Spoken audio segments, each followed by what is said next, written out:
चतुर्भुजो जगन्नाथः कण्ठशोभितकौस्तुभः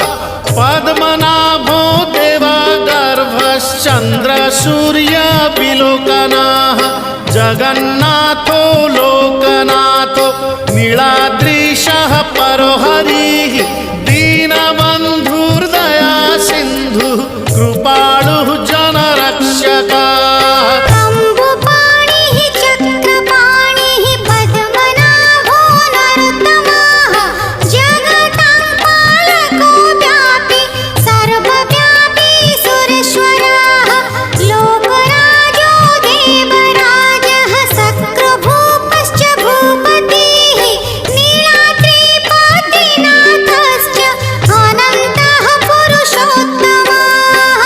क्षोभ्यायः कल्पतरुः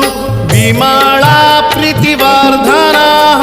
बलभद्रो वासुदेवो माधवो मधुसूदनः दैत्यारिः पुण्डरीकाक्षो वनमाली बलप्रियः ब्रह्मा विष्णु वृष्णिवंशो मुरारिः कृष्णकेशवः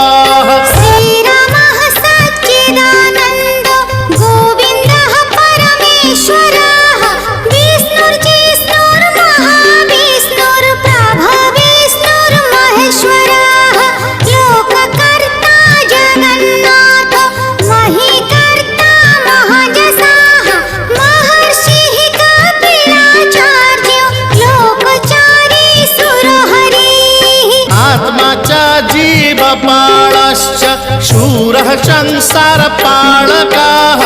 एकोनेको मम प्रियो ब्रह्मवादी महेश्वरः द्विभुजश्च चतुर्बाहुः शतबाहुः सहस्रकः